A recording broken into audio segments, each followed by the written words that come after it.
Centre हे नागपूरमध्ये आपली जी पंजाबराव देशमुख कृषी विद्यापीठ आहे त्या विद्यापीठात महाराष्ट्र शासनाच्या वतीनं उभारलं जात आहे।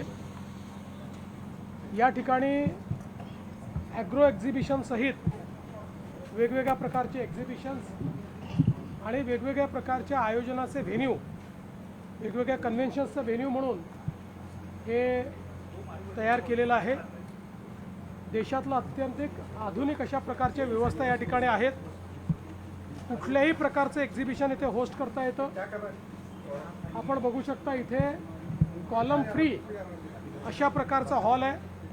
आत्ताच मला आमच्या अधिकाऱ्यांनी सांगितलं की हा देशातला जे कन्व्हेन्शन सेंटर्स आहेत त्यातला सगळ्यात मोठा कॉलम फ्री अशा प्रकारचा हॉल आहे।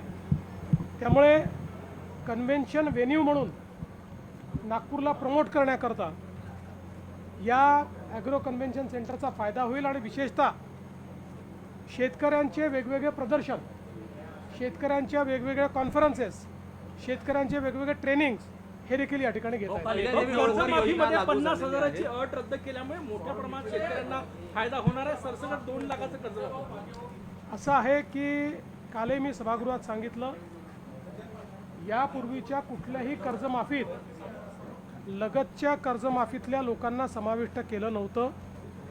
पहिल्यांदा आपण हा निर्णय केला की मागची कर्जमाफी महात्मा ज्योतिराव फुले जी कर्जमाफी योजना होती त्यामध्येही ज्यांना माफी मिळाली होती पण आता ते डिफॉल्टमध्ये गेले आहेत, यांना आधी आपण 50,000 रुपयापर्यंत रिलीफ देणार होतो। परंतु सत्तारूढ पक्षाच्या सगळ्या आमदारांचा आग्रह होता की त्यांनाही पूर्ण तुम्ही कर्जमाफी द्या आणि आपण ते मान्य केलं। त्यामुळे आता ही महाराष्ट्राच्या इतिहासातली सगळ्यात मोठी कर्जमाफी यावेळेस आपण केलेली आहे। त्यांचे आभार आहे। मी ऐकलं नाही पण मी त्यांचा आभारी आहे। राज्यामध्ये दिवशीच्या वर अनेक ATSने खूप मोठी कारवाई केली आहे। या संदर्भात सगळी माहिती लवकरच आपल्याला देऊ, पण भरपूर गोष्टी या कारवाईमध्ये मिळालेल्या झालेला विदर्भामध्ये पाऊस लांबलेला आहे। सध्याची माहिती काय? अल निनोचं संकट यापूर्वी होतं, पाऊस लांबलेला 10 दिवसाचा स्पेल गेलेला आहे, 5 दिवसांनी पुन्हा पाऊस येईल। विदर्भात 19% तूट आहे।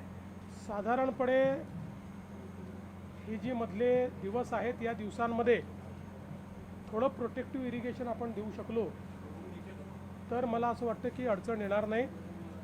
यावेळेस अल निनोमुळे पावसात तूटही राहणार आहे आणि पावसाच्या 2 स्पेलमध्ये डिस्टन्सही राहणार आहे। याकरता आपण आधीपासून शेतकऱ्यांना सांगितलं आहे। शेतकऱ्यांनीही मोठ्या प्रमाणात आपलं म्हणणं ऐकून पहिली धूळ पेरणी असते किंवा सुरुवातीची पेरणी असते ती न करता आपल्या ॲडवायझरीवर अवलंबून उशिरा पेरण्या केल्या आहेत।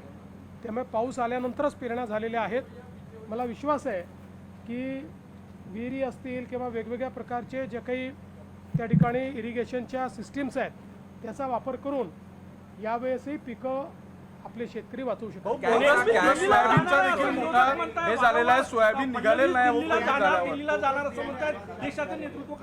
मी परवाच गेलो होतो दिल्लीला।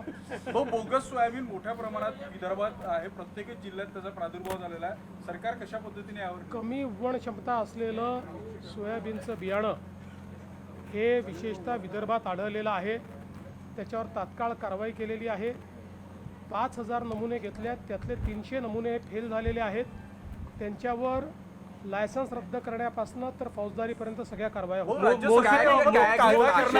डम्पिंग या प्रकरणामधली जमीन ती इमारत जी बांधण्यात आली होती त्यातले काही माळे अनधिकृत असल्याची माहिती पुढे आली। या संदर्भात पूर्ण चौकशीचे आदेश दिलेले आहेत।